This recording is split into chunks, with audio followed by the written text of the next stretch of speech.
अरे वाह, क्या जोड़ा है। अब भाभी, ये तो वही जोड़ा है ना जो आपने अपनी बहन की शादी के लिए पसंद किया था। हाँ, तुम्हें याद है रिदा?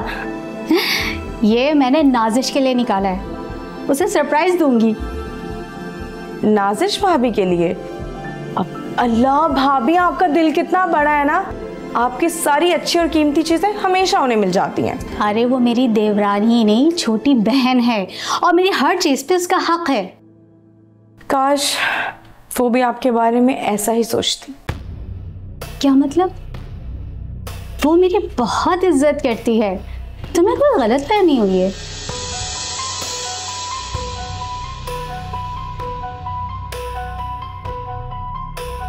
अरे रिदा आओ, ये देखो मैं आयशा भाभी की पसंद की बिरयानी बना रही हूँ। आज तो वो ये खा के बहुत खुश हो जाएंगी। भाभी खुशबू तो लाजवाब आ रही है। ऐसे ना आप हर चीज में परफेक्ट हैं। बड़ी भाभी का कितना ख्याल करती हैं। जाहिर सी बात है, वो हमसे बड़ी हैं। अब उनका ख्याल नहीं रखूंगी तो और किसका ख्याल रखूंगी? काश वो भी अपनी आपकी मेहनत की इतनी कदर कर लेती। साफ साफ बताओ रिदा, क्या बात है?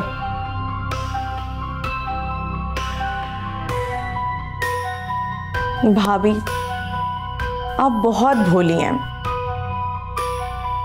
मैंने उन्हें अपनी अम्मी से कॉल पे बात करते हुए सुना। वो कह रही थी कि भाभी तो बहुत ही पुराने ज़माने की है और उनकी कपड़ों की चॉइस आउट ऑफ फैशन है। मैं तो उनके दिए हुए कपड़े अलमारी में पीछे रख देती हूँ।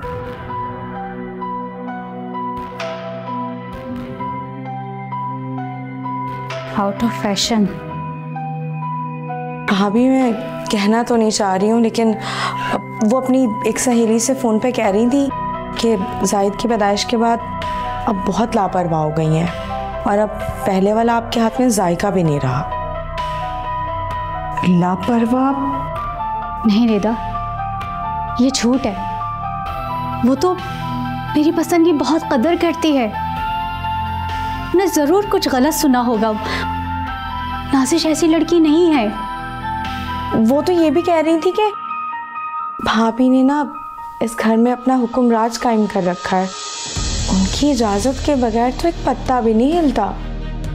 देखिए भाभी, आप तो माँ की तरह सबका ख्याल रखती हैं, पर वो कह रही थी कि कहीं आना जाना हो तो भाभी से ऐसी इजाज़त लेनी पड़ती जैसे मैं बहू नहीं, कैदी हूँ। कैदी? मैं लापरवाह हूँ? श्रद्धा, तुम्हें पता है जाहिद के साथ साथ मैं इस घर की हर एक चीज का अच्छे से ख्याल रखती हूँ। भाभी ऐसा कैसे कह सकती हैं? अब मैं क्या कह सकती हूँ भाभी, वो तो कह रही थी कि आप घर के सब कामों से जान छुड़ाती रहती हैं, हर वक्त बस अपने बनाव सिंगार में लगी रहती हैं और उनकी देवर की सारी कमाई अपने कपड़े और पार्लर के खर्चों में उड़ाती हैं। मैं बनने संवरने में मैं कब फजूल खर्ची करती हूँ? अरे मैं तो भाईजान के दिए हुए पैसों को भी जोड़ जोड़ के ऐसे रखती हूँ कि वो घर के ही काम आए। मुझे क्या पता भाभी, वो तो अम्मी से कह रही थी कि आप तो बस फैशन करती हैं, बाहर घूमने फिरने का आपको शौक है और अपने बेटे का बिल्कुल ख्याल नहीं रखती।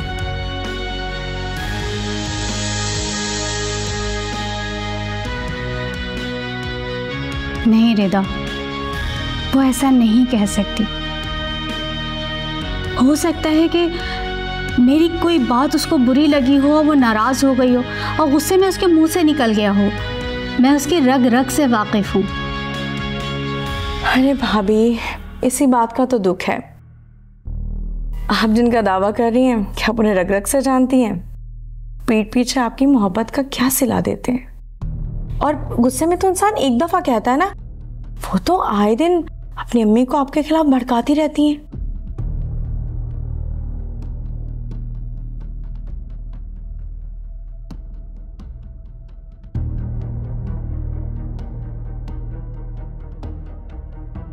मेरे खिलाफ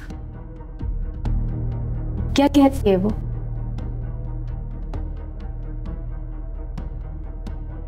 पिछले हफ्ते आपने जो पार्टी की थी, कितनी तारीफ हुई थी आपके इंतजामात की, पर वो फ़ोन पे अपनी सहेली से कह रही थी कि भाभी को तो अपने शौहर की दौलत का शो ऑफ करने का शौक है, बस दिखावा करती रहती हैं ताकि मोहल्ले में इनका नाम हो। दिखावा? तुम्हें पता है, भाभी ना मेरे बेटे जाहिद पे अपनी जान छिड़कती हैं। वो मेरी ममता पे ऐसे सवाल नहीं उठा सकती। वो आपकी ममता पे सवाल नहीं उठा रही, वो तो आपकी लापरवाही पे सवाल उठा रही हैं। वो तो कह रही थी कि जाहिद का पूरा ख्याल वो रखती हैं, उसके खाने पीने का, हर चीज़ का। भाभी ने मेरी गैर मौजूदगी में मेरे बेटे का ख्याल रखा और फिर मुझ पे इल्ज़ाम भी लगाया। भाभी सिर्फ इल्ज़ाम नहीं लगाया, और तो और उन्होंने आपके भाई के आने पे भी बातें की हैं। उन्होंने बोला कि ये घर है या कोई होटल है जिसका दिल चाहे जब चाहे मुंह उठा के चला आता है। मैं इस घर की बड़ी हूँ, मुझसे पहले इजाज़त लेनी चाहिए। इसका मतलब है कि ये जो इतना सब कुछ मैं सब घर वालों के लिए करती हूँ, इस घर के लिए करती हूँ, उसकी नज़र में बेमायने है। बेमायने नहीं भाभी, शायद वो इसे अपना हक समझती हैं। वो फ़ोन पे कह रही थी कि बड़े भाई थोड़ा ज़्यादा कमाते हैं तो भाभी का दिमाग सातवें आसमान पे रहता है, हर वक्त अपने पैसों का रोब झाड़ती रहती हैं। 2-4 काम क्या कर लेती हैं, हम पे एहसान करती हैं। मैं रोब जमाती हूँ? मैं तो चाहती हूँ कि इस घर का मेयार अच्छा रहे, किसी चीज़ की कमी ना हो, ताकि बाहर के लोग ये ना कहें कि बड़े बेटे के घर में किसी चीज़ की कमी है। भाभी आप तो बहुत अच्छी हैं, लेकिन वो तो आपके माँ बाप को भी नहीं बख्शती हैं। वो कह रही थी कि इनके मेके वाले हर वक्त पैसे का ढिंढोरा पीटते रहते हैं। मेरे माँ बाप? फरीदा, वो मुझसे सीधे मुंह बात भी तो कर सकती थी ना। यूँ इस तरह से अम्मी के सामने मेरी बुराई करने की क्या जरूरत थी? भाभी वो आपसे क्यों सीधे मुंह बात करेंगी? वो तो आपको घर वालों की नज़रों में गिराना चाहती है ना। और वो कह रही थी कि आपके माँ बाप ने कुछ भी नहीं सिखाया, ना सलीका और ना बात करने की तमीज़। मेरा सलीका, मेरी तमीज़? यही सोच सोच के तो मैं हैरान हो रही हूँ। मुझे तो बहुत बुरा लगा भाभी आपके लिए, पर अम्मी को बिल्कुल बुरा नहीं लगा। देखिए अब इसमें आपके माँ बाप का क्या कसूर था, उन्हें क्यों बीच में ले आई? श्वेता, मुझे यकीन नहीं आ रहा भाभी ऐसा कैसे कर सकती हैं। मेरे माँ बाप ने उसको क्या कहा है जो वो उनके बारे में ऐसी बातें कर रही है? मैंने तो हमेशा उसके माँ बाप की इज्जत की है। भाभी अब समझ नहीं रही है, बात माँ बाप की नहीं है, बात कुछ और है। क्या मतलब? मतलब ये कि वो कह रही थी कि भाभी की शादी को इतना टाइम हो गया लेकिन इनकी गोद अभी तक सुनी है। मैंने इस घर को वारिस दिया है तो घर पे राज तो मेरा ही होना चाहिए ना। उसने मेरी गोद का ताना दिया? वो तो आपके बेटे के बारे में भी ताने दे रही थी। जाहिद के बारे में क्या कहा भाभी ने? वो कह रही थी कि नाज़िर खुद को क्या समझती है, एक औलाद पैदा करके अपनी औलाद के बलबूते पे इस घर पे राज कर लेगी। जब तक मैं जिंदा हूँ ऐसा हरगिज़ नहीं होने दूंगी, उसका जोर नहीं चलने दूंगी इस घर पे। भाभी ने मेरी ममता पर उंगली उठाई। उसकी इतनी हिम्मत कि वो मुझे गोद का ताना दे रही है? वारिस? भाभी ताने तो वो पहले भी देती हैं, लेकिन अब वो बंटवारे की बात करने लगी हैं। बंटवारा? किस चीज का बंटवारा? वो कह रही थी कि इस घर को असल वारिस तो उन्होंने ही दिया है ना, तो इस घर की सारी जायदाद पे उनका और उनके बेटे का हक होना चाहिए। भाभी तो इस घर में एक पुरानी निशानी बन के रह गई है। पुरानी निशानी? मैंने इस घर को अपना खून पसीना देकर सेंचा है और अब वो मुझे पुरानी निशानी समझकर इस तरह फेंक रही है। भाभी वो तो आपके देवर भाई के भी कान भरती हैं। वो कहती हैं कि भाई की तो मर्जी ही नहीं चलती है, आपके इशारों पे नाचते हैं वो। ऐसा कौन सा गुनाह किया है कि भाभी मुझसे इतनी नफरत करती है? और हाँ, वो तो अम्मी से कह रही थी कि आप सब काम अम्मी से करवाती रहती हैं और खुद महारानी बन के घूमती हैं। मैंने अम्मी से कौन सा काम करवा दिया? हाँ, मैं तो उनको पानी का गिलास तक खुद से उठाने नहीं देती हूँ रिदा। पता नहीं, ये तो वो ही जाने। और वो ये भी कह रही थी कि आपने अपनी मियाँ को अपनी मुट्ठी में कर रखा है। वो अपनी माँ और बड़ी भाभी से ज़्यादा आपकी बात मानते हैं। मतलब ये कि भाभी मुझे घर तोड़ने वाला समझती है। वो ये समझती है कि मैं भाइयों को और माँ बेटों को आपस में लड़वा के मैं इन सबको अलग कर रही हूँ। तो ये है इसका असल चेहरा। ये पहले इस घर पे कब्जा करना चाहती है और फिर मेरे शौहर को मुझसे बदगुमान करना चाहती है। भाभी सिर्फ भाई नहीं, वो तो आपकी सहेलियों के सामने भी आपको नीचा दिखाने का कोई मौका नहीं छोड़ना चाहती। मेरी सहेलियों के सामने मतलब? वो पिछले हफ्ते आई थी ना आपकी एक दोस्त मिसेस खान, वो कह रही थी कि भाभी की सहेलियां बिल्कुल भाभी जैसी हैं, हर वक्त अपने पैसे का दिखावा करती हैं और ज्वेलरी का शो ऑफ। उसकी इतनी जुर्रत कि वो जिन औरतों को मैं अपनी बहन मानती हूँ वो उनका मजाक उड़ा रही है। उन्हें तो ऐसा लगता है कि आपने सबको गुलाम बनाया हुआ है। गुलाम? मतलब मोहब्बत को और ख्याल रखने को वो गुलामी कहती है? रिदा, बस बहुत हो गया। अब मैं इससे पूछना चाहती हूँ कि इसके दिल में इतना जहर कहाँ से आया है? नहीं भाभी, ये गलती मत कीजिएगा। क्यों ना पूछूं? सच मुझे जानना है। भाभी, आप उसे जानती नहीं है। मासूम सूरत, और दो चार मीठी बातें करेगी और आपको गलत साबित कर देगी और आपका दिल मोम हो जाएगा। तो क्या मैं यूं ही चुप बैठी रहूं? नहीं, पहले सारे सबूत जमा करें, वरना वो आपको बातों में ऐसा उलझाएगी कि आप खुद उससे माफी मांग लेंगी। हाँ, तुम ठीक कह रही हो। बहुत शातिर औरत है वो।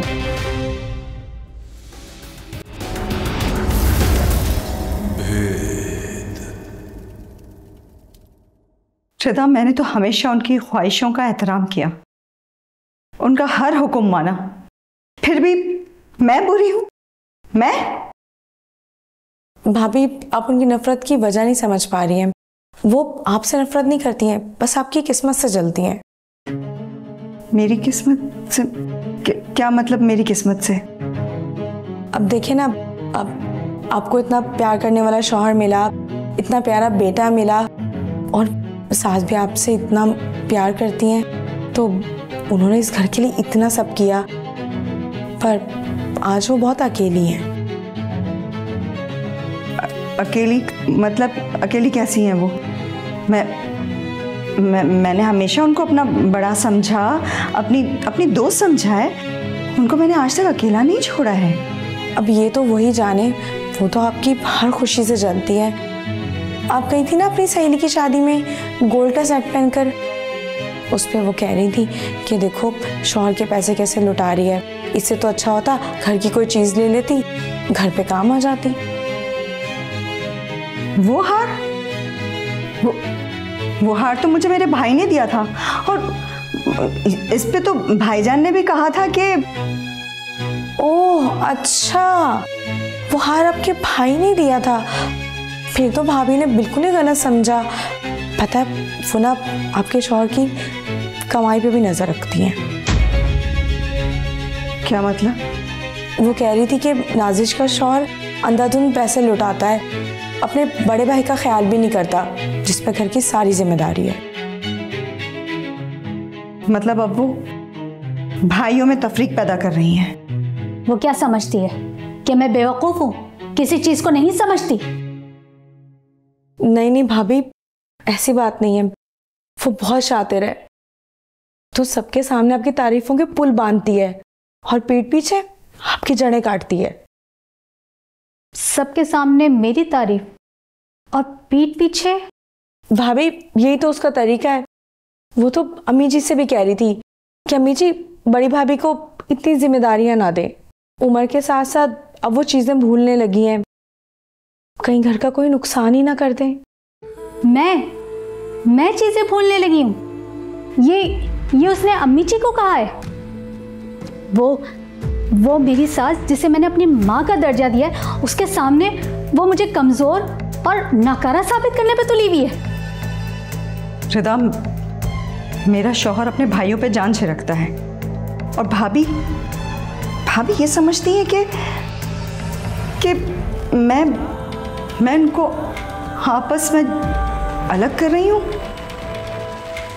भाभी वो ये समझती नहीं है, उन्हें इस बात पे पूरा यकीन है कि आपने इस घर में 2 ग्रुप बना रखे हैं, एक में सास और छोटा देवर और एक में वो और उनके शौहर जो कि अकेले हैं। ग्रुप? वो भी इस घर में? रिदा, ये हमारा घर है, कोई सियासी मैदान नहीं है। भाभी ये तो आप समझती हैं, वो नहीं। वो तो आपके हर काम में गलती निकालती हैं। उसने मेरी मोहब्बत और खुलूस को मेरी कमजोरी समझ ली है। मुझे नहीं कहना चाहिए भाभी, आपका दिल दुखेगा। अब जो कहना है रिदा, साफ कहो। भाभी वो कह रही थी कि भाभी का साया भी इस घर पे मनहूस है, भाभी की वजह से खानदान आगे नहीं बढ़ रहा। मनहूस? मैं मनहूस हूं? इस घर को मैंने अपना खून दिया है और मेरा वजूद तो इस घर के लिए मनहूस हो गया है। भाभी संभालें खुद को। याद है आपने पिछले महीने जो पूरे घर का फर्नीचर चेंज किया था, सबने कितनी तारीफ की थी, पर वो कह रही थी कि पुराने फर्नीचर में क्या प्रॉब्लम थी, इनको तो बस शौक है पैसे उड़ाने का, अब नया फर्नीचर ले आई हैं, फजूल खर्च हैं बहुत। वो सेटिंग मैंने भाभी से पूछ के की थी। भाभी ने मुझसे कहा था कि घर में कुछ तब्दीली होनी चाहिए। अच्छा, उन्होंने खुद कहा था? हो सकता है फिर सबके सामने अच्छा बनने की कोशिश कर रही हूँ। वो तो कह रही थी इस घर की एक एक चीज़ उनके शौहर की कमाई की है, नाजिश को क्या हक है कि इस तरह चेंज कर ले। मतलब ये घर की चीज़ें, मतलब हमारा कुछ नहीं है इसमें? अब मैं पूछे बगैर नहीं रह सकती। उसने मेरे वजूद को, मेरी मोहब्बत को, मेरे खुलूस को, मेरे माँ बाप की इज्जत को अपने पैरों के तले रोंद डाला है।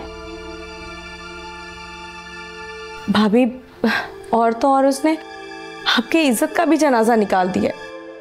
पिछले हफ्ते फूफो जान आई थी, उनसे अकेले में कह रही थी कि भाभी तो हर वक्त दुखी बनी रहती हैं, इनकी नहुसत से इस घर की खुशियां भी मान पड़ रही हैं। मेरी नहुसत? वो तो कह रही थी कि भाभी हर वक्त अपनी औलाद का दुखड़ा लेके बैठ जाती है, भला इसमें मेरा क्या कसूर है? इसने मेरे सबसे बड़े दर्द को तमाशा बना दिया। भाभी अभी आप प्लीज उनसे कोई बात मत कीजिएगा, वैसे भी वो हर बात का उल्टा मतलब निकालेंगी और खामखा आप पे चढ़ाई कर देंगी और सबके सामने आपको झूठा साबित करेंगी। तो मैं क्या करूं रिदा? मैं ये बोझ लेकर कैसे जीऊं? आप थोड़ा सब्र रखें, उनका गुस्सा ठंडा होने दें, फिर आप उनसे बात कीजिएगा। वैसे भी हर बात का तो गलत मतलब ही ले रही हैं वो। भाभी आप उनकी चालों को नहीं समझती हैं, वो मुंह पे कुछ है और पीठ पीछे कुछ और। यही तो दुख है भाभी, वो आपके खलूस को भी शक की नज़र से देख रही हैं। वो कह रही थी कि भाभी आजकल जो मुझ पे इतना प्यार लुटा रही हैं, ज़रूर इसके पीछे भी भाभी का कोई ना कोई फ़ायदा होगा, वरना भाभी तो किसी से सीधे मुंह बात भी नहीं करती हैं। अब भाभी मैं चलती हूँ, अम्मी ने मुझे कुछ काम बोला था। देखिए आप ज़्यादा सोचिएगा मत, आपकी तबीयत खराब हो जाएगी, अपना ख्याल रखिएगा।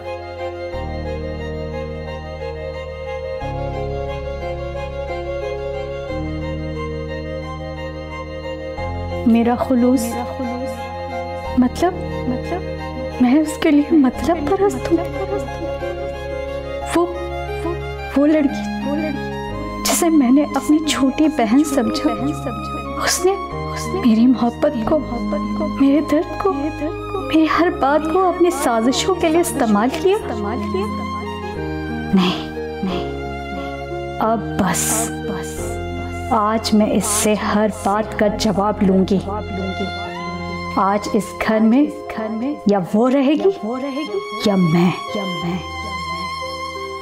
नहीं रिदा, मैं कैसे यकीन कर लूं इस बात का? आयशा भाभी तो ऐसी नहीं थी। वो हम दोनों एक दूसरे से अपने दिल की हर बात शेयर किया करते थे। अब भी करते होंगे, लेकिन उनके दिल में आपके लिए पहले वाली बात नहीं रही। खैर मैं चलती हूँ, मुझे अम्मी ने कुछ काम बोला था। भाभी आप बहुत अच्छी हैं, इन बातों को ना दिल में मत लगाइएगा। और हाँ, भाभी से कुछ जिक्र मत कीजिएगा, वरना सारा इल्जाम मुझ पे आ जाएगा।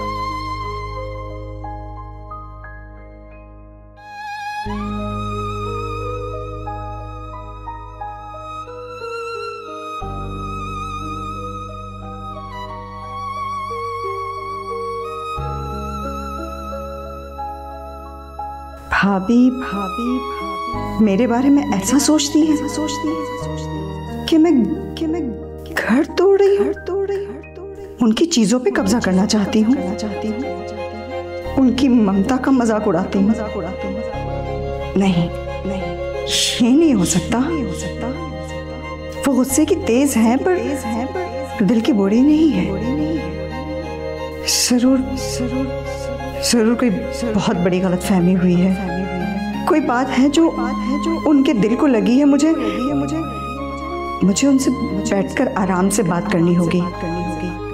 गुस्से का जवाब गुस्से से दूंगी तो घर बिखर जाएगा।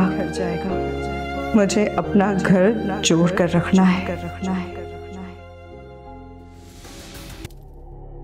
नाज़िश, नाज़िश, नाज़िश, नाज़िश।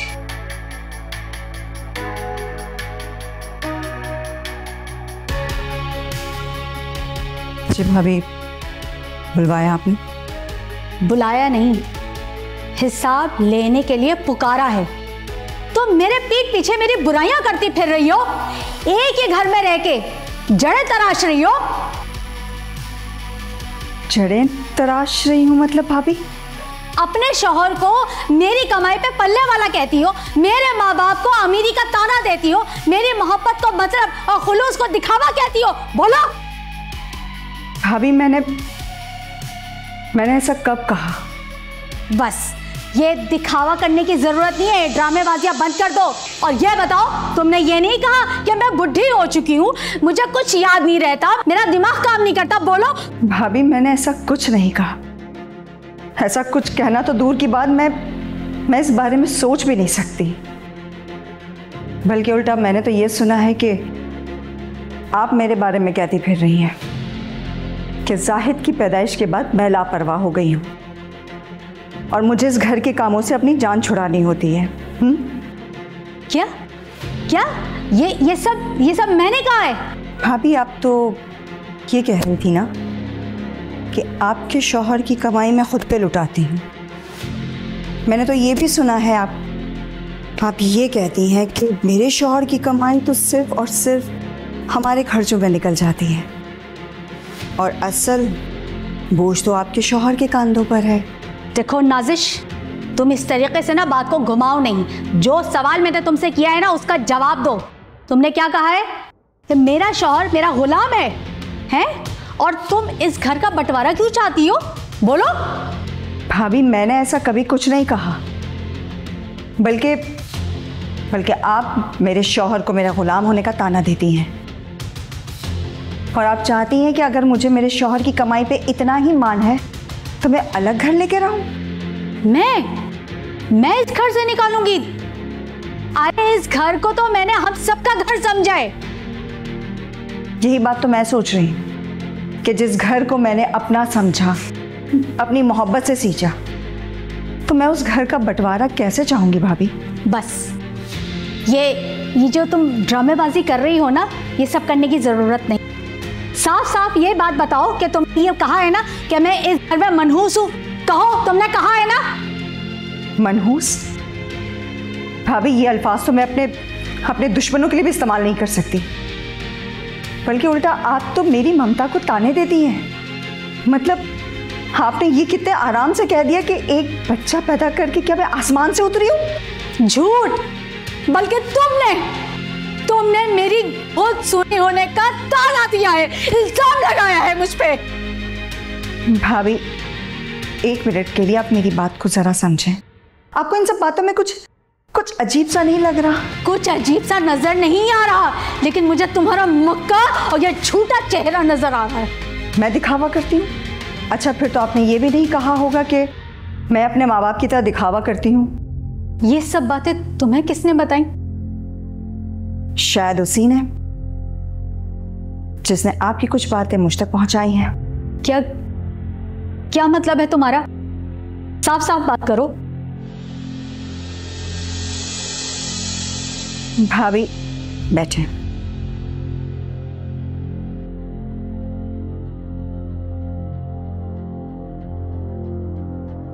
भाभी आप 1 मिनट के लिए मेरी बात को ठंडे दिल से सोचें।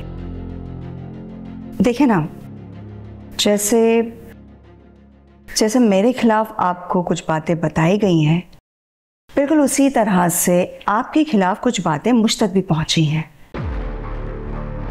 आपसे कहा गया कि मैं आपको इस घर में मनहूस समझती हूँ, और मुझसे कहा गया कि आप मुझे मेरी ममता के ताने देती हैं। तो इससे क्या साबित होता है? भाभी से ये साबित होता है कि कोई तीसरा मौजूद है जो हमारे बीच है, और वो ये बात अच्छी तरह से जानता है कि आप बे औलाद होने की वजह से कितनी हसास हैं, और मैं अपने माँ बाप और अपने बेटे को लेकर कितनी हसास हूँ। तीसरा? जी भाभी, आपको ये बात पहुंचाई गई है कि मैं आपके शौहर को आपका गुलाम समझती हूँ, और आप मेरे शौहर को मेरा गुलाम कहती हैं। ये सब कैसे हो सकता है? आप सोचिए ना कि जो इल्ज़ामात आप मुझ पर लगा रही हैं, वही इल्ज़ाम मुझ तक आपके नाम से पहुँचे हैं। ये तो किसी की सोची समझी साजिश ही हो सकती है ना। मेरा दिमाग काम नहीं कर रहा। यही तो आपसे कहा गया ना भाभी कि अब आपका दिमाग काम नहीं कर रहा। जरा सोचिए ना, कौन है वो तीसरा जो हर वक्त हमारे साथ मौजूद रहता है? रेदा, रेदा, रेदा, इधर आओ। जी भाभी। अब बताओ जरा, नाजिश ने मेरे बारे में तुमसे क्या कहा था? मैंने क्या कहा नाजिश भाभी ने? हाँ रिदा, कहो ना, क्या कह रही थी आयशा भाभी मेरे बारे में? क्या कह रही थी? एक की 4 लगाती हूँ। अब बताओ, क्या लगाई बुझाई लगा रही थी तुम? नाजिश भाभी की वजह से, जब से मैं इस घर में आई हूँ शादी करके, सबकी जुबान पे बस नाजिश ये नाजिश वो यही सुन रही हूँ। यहाँ तक कि मेरे शौहर ने भी कह दिया कि नाजिश भाभी सबकी लाडली है। कब से मैं इस पल का इंतज़ार कर रही थी कि आप दोनों के बीच में गलत फहमी पैदा करूं और अपनी जगह बना लूं।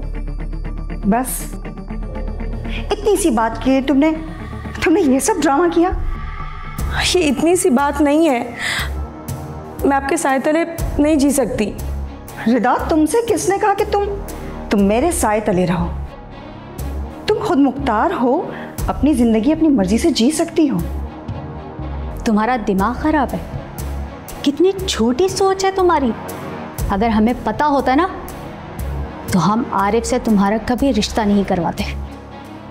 मैं इस घर की बड़ी बहू हूँ और नाजिश का इस घर में आना और उसकी अच्छाइयों से मैं कभी जली नहीं हूँ। उसने तो इस घर की सारी जिम्मेदारियां संभाली हैं, मेरी जिम्मेदारी संभाली है, क्योंकि वो पढ़ी लिखी है, सुलझी हुई है, घरदारी जानती है। लेकिन मैं तुम्हें आज एक बात कह रही हूँ, आज के बाद अगर तुमने हमारे बीच में कोई गलतफहमी पैदा की या आग लगाई तो मुझसे बुरा कोई नहीं होगा। नाजिश, मेरी बहन, मुझे माफ कर देना। मैंने बगैर सोचे समझे किसी पे बात पे एतबार किया और सारा गुस्सा तुम पर निकाल दिया। भाभी प्लीज, आप यूं हाथ जोड़ के मुझे शर्मिंदा मत कीजिए। आप मुझसे बड़ी हैं, आप मुझे डांटने का हक भी रखती हैं। बस आपसे सिर्फ एक बात कहूंगी कि आप अपने गुस्से को अपनी कमजोरी मत बनाइए, जिसका फायदा कोई भी उठा सके। और इदा, तुम देखो, जिस तरह से मैं आयशा भाभी की इज्जत करती हूँ ना, तो तुम्हारा भी फर्ज बनता है मेरी और आयशा भाभी की इज्जत करना। और सिर्फ इतना ही नहीं, हमारा भी फर्ज है तुम्हें प्यार करना, तुम्हारी हर बात का ख्याल रखना। क्योंकि ये जो रिश्तों के धागे होते हैं ना, बहुत कमज़ोर होते हैं, और अगर एक बार वो टूट जाए तो उनका जुड़ना बहुत मुश्किल होता है। भाभी, मुझे माफ़ कर दें, आज के बाद आप लोगों को शिकायत का मौका नहीं दूंगी। हम भी तुमसे यही उम्मीद करते हैं।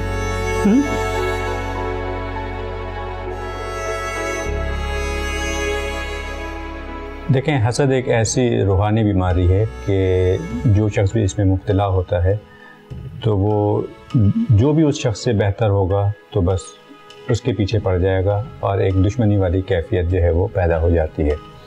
अब अगर इसके रीज़न्स या रूट कॉजेज़ पे जाएं तो कोई ऐसा वाज़ेह इस्टेब्लिश रीज़न नहीं है कि ये इसी वजह से चीज़ पैदा होती है। ये एक समझ लें कि इंसान की एक फितरत बन जाती है इस तरह से चीज़ों को देखना, अपने से बेहतर चीज़ों को देख के हसद की नज़र से देखना, उन लोगों से जलना और फिर उन लोगों को नुकसान पहुंचाने की कोशिश करना, उन लोगों के बारे में नेगेटिव सोचना। तो अगर इंसान मज़हब से करीब होगा तो वो इसको ज़रा अच्छे तरीके से एड्रेस कर सकता है, हैंडल कर सकता है इस चीज़ को। लेकिन अगर साथ में मज़हब से भी दूरी हो तो फिर इंसान बहुत दूर निकल जाता है। जैसे इस स्टोरी में हमने नाजिश का रोल देखा, तो दर हकीकत तो ये रोल जिठानी का होना चाहिए था, यानी घर का जो बड़ा है उसको इतना ज़्यादा बुर्दबारी के साथ चीज़ों को लेके चलना चाहिए, उसके अंदर दरगुजर होनी चाहिए, उसके अंदर समझबूझ होनी चाहिए। लेकिन बहरहाल जो भी शख्स हो बेहतर है। तो जैसे कि इसमें नाजिश का रोल है, बहुत ही पॉजिटिव रोल दिखाया है। तो हर इंसान को यही चीज़ करनी चाहिए कि घर में रिश्तों को लेके चलें। कोई भी इस तरह की चीज़ होती है कि कोई नेगेटिव चीज़ सामने आए तो फ़ौरन से रिएक्ट ना करें। देखें, हम अशरफुल मखलूक़ात हैं, हम इंसान हैं, हमें एक्ट करना चाहिए। हम रोबोट नहीं है कि किसी ने बटन दबाया और रिएक्ट करना शुरू कर दिया। तो learn to respond effectively rather than react negatively. इस चीज़ को हमें डेवलप करने की ज़रूरत है। और फिर अगर किसी से गलती हो जाए, चाहे वो छोटा हो या बड़ा हो, फॉरगिव एंड फॉरगेट की पॉलिसी पे अमल करना चाहिए। यही वो पॉलिसी है कि जो रिश्तों को सही तरीके से आगे बढ़ाने में हेल्प करती है, एक दूसरे के दिल में मोहब्बत पैदा करने का सबब बनती है।